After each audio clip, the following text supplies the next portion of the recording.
अभी तक जो चिंतन गीता का चलता आया वो यहाँ तक था कि दुर्योधन द्रोणाचार्य के पास आकर युद्ध की स्थिति बताने लगा कि देखिए पांडवों के पक्ष के योद्धा हैं, वो भी वहाँ खड़े हैं।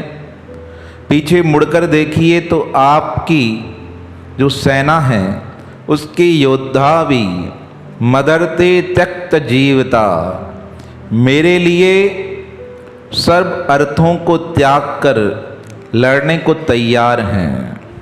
पर इतना सब कहने के बाद भी गुरुजी के मस्तिष्क पर, मन पर दुर्योधन की बातों का असर नहीं हुआ, क्योंकि वह जानते थे दुर्योधन कैसा है, कपटी है, चालाक है, किसी न किसी रूप में एक ही बात चाहता है कि युद्ध प्रारंभ हो जाए। और वहाँ भीष्म पितामह और द्रोणाचार्य किसी भी हालत में युद्ध को रोकने के पक्ष में थे, इसलिए गुरुजी ने ध्यान नहीं दिया। तब बहुत होशियारी के साथ दुर्योधन कहने लगा, अपर्याप्तं तदस्माकं बलं भीष्माभिरक्षितं पर्याप्तं त्विद्मे तेषां बलं भीमाभिरक्षितं। कितनी बड़ी बात गहरी चोट करने के लिए कही कि गुरुजी हमारे पास जो सेना है वह अपर्याप्त है। अपर्याप्त का अर्थ हुआ है समर्थ नहीं है, नहीं जीत सकती। किसको? पांडवों की सेना को। और रक्षित किसके द्वारा है? कौरवों की सेना का सेना नायक कौन है? भीष्म पितामह। ये तो कही बात ठीक है, और दूसरी बात, चुभने वाली बात क्या कही? पर्याप्तं त्विद्मेतेषां बलं भीमाभिरक्षितं। और जो भीम की सेना है पर्याप्त है किसमें? हम पर विजय प्राप्त करने के लिए। तो यहाँ पर पूज्य स्वामी राम सुखदास महाराज जी ने बहुत सुंदर वर्णन किया। कहा पहले गुरुजी को मनाया, गुरुजी ने ध्यान नहीं दिया। फिर गुरुजी को चाटुकारिता से, चालाकी से प्रसन्न करने का विचार किया, तब भी गुरुजी ने ध्यान नहीं दिया। अब गुरुजी को कैसे मना रहा है? टोक कर मनाने लगा। किसी को ना टोक कर काम कराते हैं। क्या कहा कि हमारी सेना तो बहुत बड़ी है, पर मुझे पता है कि हमारी सेना में कुछ बेईमान लोग हैं। इनडायरेक्ट में बोल दिया। अब कौन है बेईमान? भीष्माभिरक्षितम, एक भीष्म जी और एक आप। किसी को आप कह दो कि तुम बेईमान हो तो क्या होगा? गुस्सा आ जाएगा, क्रोध चढ़ जाएगा। किसी को बेईमान मत कहो, किसी को चोर मत कहो, किसी को झूठा मत कहो। यह कहना क्या है? यह कहना क्या होता है? विवाद को पैदा कराता है, झगड़े को पैदा कराता है। अब यह चाहता था दुर्योधन कि गुरुजी में जोश आ जाए और उनके मन में जो पांडवों के प्रति जो सद्भावना है ना, वो समाप्त हो जाए। और दूसरी बात, दुर्योधन बहुत डरता था कि एक तो भीष्म पितामह हमारे पक्ष में तो खड़े हैं, पर क्या है, प्रण ले चुके हैं कि मैं पांडवों को नहीं मारूंगा। और दूसरा क्या है, अगर शिखंडी मेरे सामने आ गया तो मैं उस पर हथियार नहीं चलाऊंगा। तीसरी बात, द्रोणाचार्य तो हैं युद्ध के लिए तैयार, पर वह भी मन से पांडवों का क्या चाहते हैं? भला चाहते हैं। और इतना सब होने के बाद उसने कह दिया कि हमारी सेना तो बड़ी है पर जीत नहीं सकती। देखो जो पापी होता है ना, उसका मन स्वतः ही खाता है। जो गलत होता है उसको अपने ही कर्म पर क्या होता है? चिंतन चलता रहता है। वो दूसरों पर आरोप प्रत्यारोप कर सकता है, पर अगर एकांत में बैठेगा तो क्या होगा? पता चल जाएगा क्या गलत क्या सही, क्या किया क्या नहीं किया। सब चीज़ों का मंथन स्वतः ही मन में चलने लगता है, क्योंकि दुर्योधन का मन दुर्बल था और सामने कौन खड़े थे? सारे ही योद्धा। भीष्मेवा विरक्षन्तु और भीमा भी रक्षितम। अब पांडवों की सेना का नायक कौन था? पांडव सेना का नायक कौन था? उस दिन बताया ना, धृष्टद्युम्न। यहाँ नाम किसका लेना था? धृष्टद्युम्न का, पर नाम किसका ले लिया? भीम का। इंसान जिससे बहुत ज़्यादा डरता है ना, उसी का नाम सबसे पहले आता है। कोई बच्चा गलती कर दे और उसे पता चले कि मम्मी पापा घर आने वाले हैं, तो सबसे पहला नाम किसका लेगा? जिससे डरता, कहेगा पापा आने वाले हैं। डरता दोनों से है, पर जिससे ज़्यादा डरेगा उसका नाम पहले लेगा। किसी दोस्त से दुश्मनी हो जाए, अब दोस्त भी कद्दावर हो, बलवान हो, अब 3-4 दुश्मन हो, तो डरेगा किससे? कि यार ये नहीं आना चाहिए, ये आ गया तो क्या करेगा? हालत ख़राब कर देगा। अब मैच होते हैं ना क्रिकेट के, अब क्रिकेट के मैच में, वर्ल्ड कप में ग्रुप बनते हैं। अब ग्रुप बनने के बाद आपने देखा होगा पॉइंट मिलते हैं, टीमें आगे निकलती जाती हैं।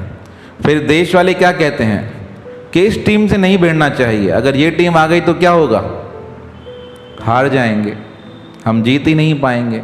क्योंकि जो बलवान होता है उससे क्या होता है? मन में भय लगता है। अब भीम क्या थे? बलवान थे, और उन्होंने क्या प्रतिज्ञा की थी? 100 के 100 कौरवों को मैं मार के समाप्त कर दूंगा, दुर्योधन की जंघाएं तोड़ दूंगा, दुशासन का क्या करूंगा? छाती चीर के लहू पीऊंगा।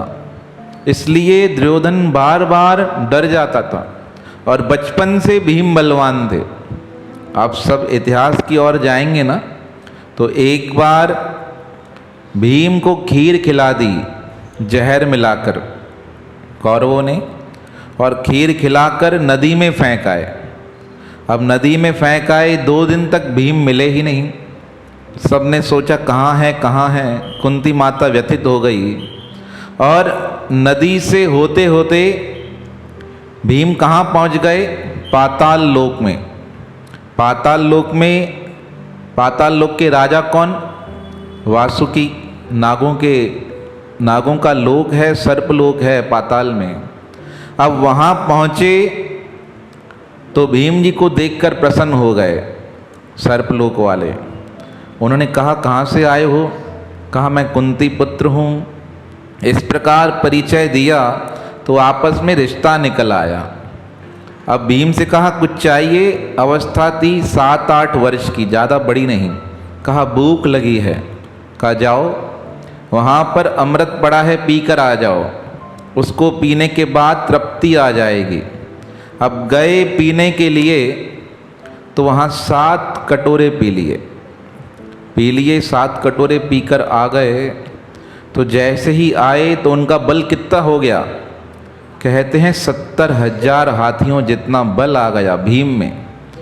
अभी तक महाभारत में पढ़ेंगे ना, महाभारत में आता है भीम ने जिन योद्धाओं को, जिन हाथी को, रथों को हवा में उछाला, वो अभी तक इस दुनिया की ग्रेविटी से दूर होकर अभी तक ऊपर चक्कर लगा रहे हैं। शास्त्रों का प्रमाण है।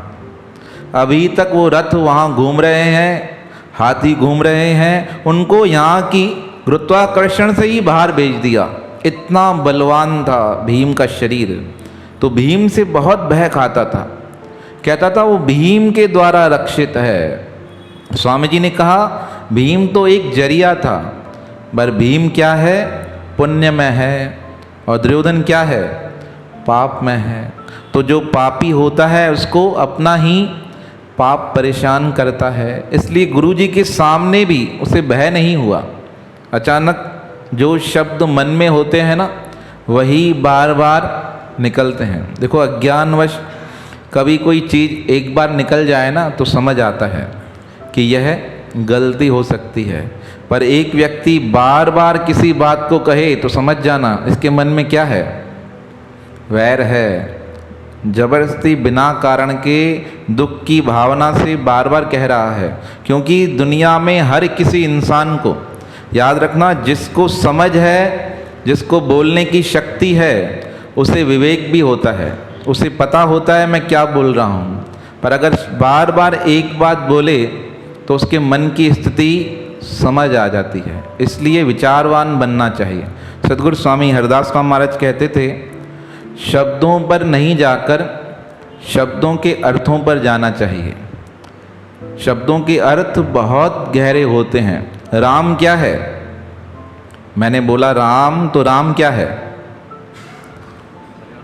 नहीं, राम है क्या? शब्द है ना राम। अब आप किस राम को जानते हो? मैंने बोला राम, तो निशा माता अपने पति को याद करेगी। जो लोनावाला से होके आएगा वो किस राम को याद करेगा? राम को, जो संभाल रहे हैं। और एक राम वहाँ पे जयपुर में जाओगे तो तेल के खाली डब्बे बेचता है, जो उससे मिला होगा उसको याद करेगा।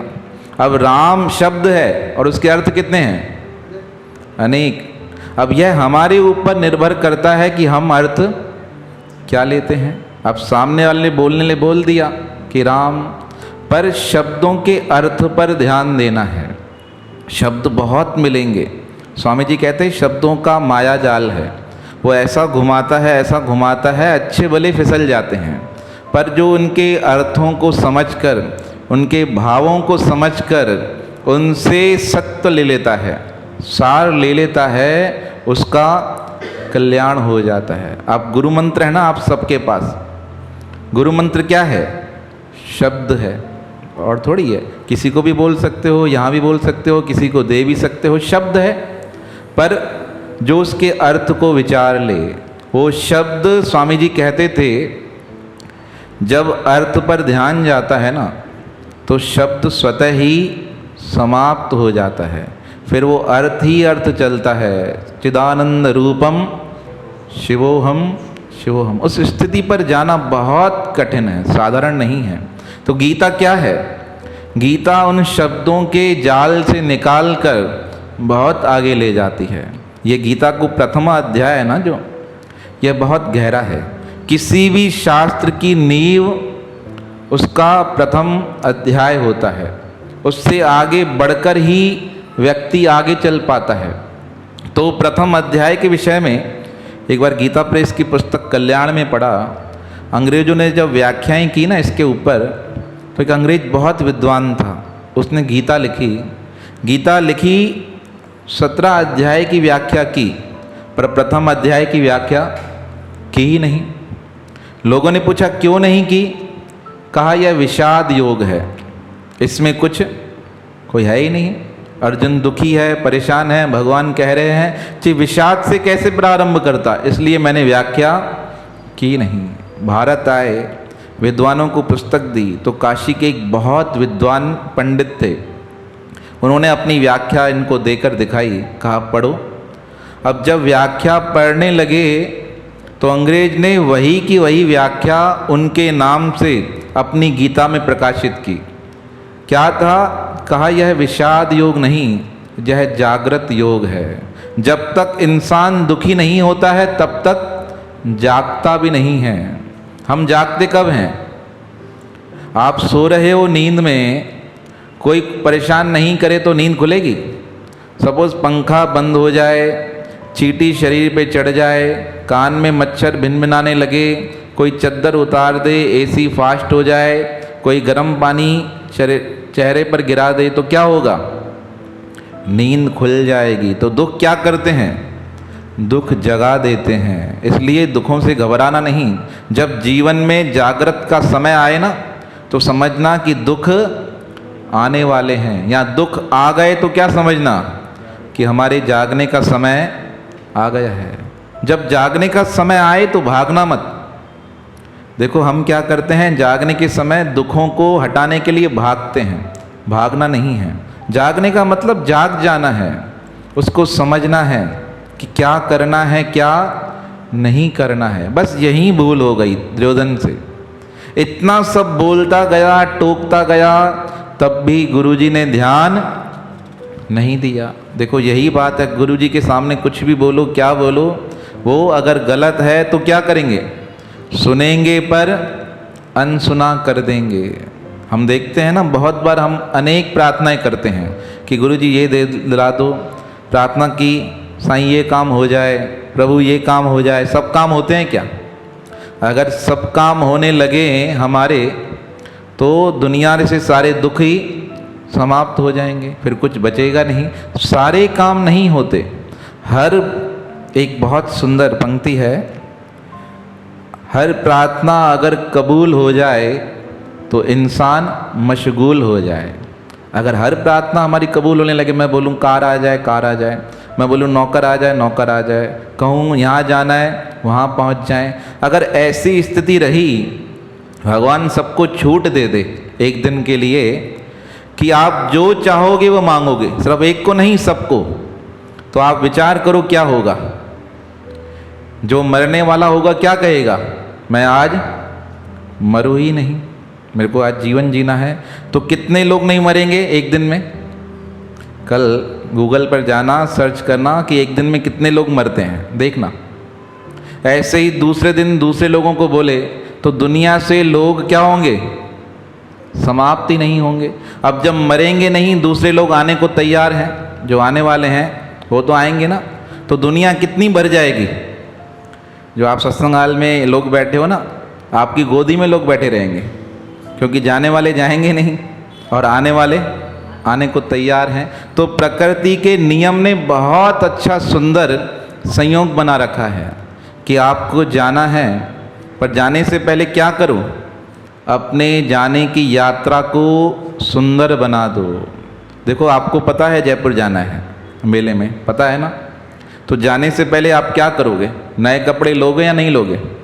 फटे तो नहीं लेके जाओगे, होली वाले नहीं लेके जाओगे, कैसे लेके जाओगे, नए लेकर जाओगे, तैयारी कर रहे हो ना। तो अब यही एक दूसरी यात्रा है, बहुत दूर की यात्रा है, जहाँ पर कोई नहीं चलता। सब कौन किसको जाना है, अकेले ही जाना है। जो राह चुनी तूने उस राह पर राही बढ़ते जाना रहे, कोई नहीं चलेगा। कितना भी सामीप्य है, नज़दीक है, कोई चलने वाला है ही नहीं। सबको उस यात्रा को अकेले करना है, निरंतर, एक बार नहीं। पूज्य स्वामी भगत प्रकाश महाराज जी कहते हैं कि ये जो जीवन की यात्रा है ना, किसी की 80 साल, किसी की 60 साल, किसी की 70, किसी की 50, यहाँ तक है, पर उसके बाद जो यात्रा है कितनी है, बहुत गहरी है। युगों के युग बीत जाएं तब आपको 84 लाख योनि के बाद जन्म मिले, पता नहीं। आपको मगरमच्छ अच्छा लगता हो, किसी को टीवी में उसके बारे में देखता हो और सोचते सोचते मर जाए तो क्या बनेगा, मगरमच्छ। अब मगरमच्छ की उम्र कितनी होती है, बहुत होती है। अब मगरमच्छ की नज़र चली जाए कछुए पर, मरते मरते कछुए को देख ले तो क्या बनेगा, कछुआ। और कछुए की उम्र कितनी होती है, 800 साल, हजारों साल, 1500 साल तक कछुए हैं। अभी कुछ साल पहले अखबार में दिखा, एक कछुए की उम्र नापी गई तो 450 साल। कितने हुए 450? 375। यहाँ के लोगों को बोलो 450 तो हिसाब लगाना बैठ जाता, 450 क्या हो गया यार, टाइम होता है 4:45 तो 3:45, ऐसा नहीं।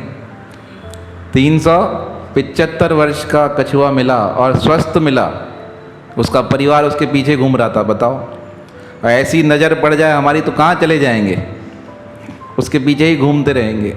तो गीता क्या करती है, जागृत कराती है, कहती है उठो, इन सब से आगे जाना है। तो जब दुर्योधन ने कहा, इतना सब कहने के बाद भी वो माने नहीं, सुनकर अनसुना कर दिया, तो दुर्योधन ने कहा चलो यार इसको छोड़ो, अब किसके पास जाते हैं, पितामह के पास। सुनता ही नहीं, बार बार बोल के थक गया। तो अब आया अपने सेनापतियों के पास और क्या कहा, अन्येषु सर्वेषु यथा भागम वस्थिता भीषमेवाभिरक्षन्तु भवन्तः सर्व एव हि। कहा सेना नायकों को ध्यान से सुनो, जितने भी योद्धा यहाँ आए हैं वो चारों तरफ से क्या करें?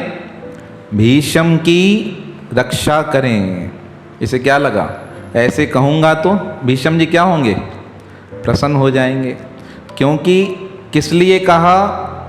क्योंकि उन्हें पता था कि भीष्म ने प्रतिज्ञा ले रखी है, अगर शिखंडी आ गया मेरे सामने तो मैं हथियार नहीं उठाऊंगा। इसलिए भीष्म पितामह की सुरक्षा के लिए सबको कह दिया कि रक्षा करो, इनकी संभाल करो। पर भीष्म पितामह तो बिल्कुल शांत थे। देखो सारी घटना कब की है? जो गीता प्रारंभ हुई है कब से हुई है? जब भीष्म पितामह जमीन पर गिर चुके हैं। पर संजय का बताने का तरीका और भाव कैसा है? उसका भीष्म पितामह के प्रति बहुत भाव था। आप सब महाभारत पढ़ेंगे ना तो एक बहुत सुंदर प्रसंग आता है। विदुर जी नाराज होकर छोड़कर चले गए। किनको? धृतराष्ट्र को। बहुत समझाया उन्होंने भीष्म पितामह ने विदुर को, विदुर माने नहीं। तब मन बहुत उदास था। तब भीष्म पितामह ने संजय को बुलाया, कहा संजय मेरा मन बहुत व्यथित है।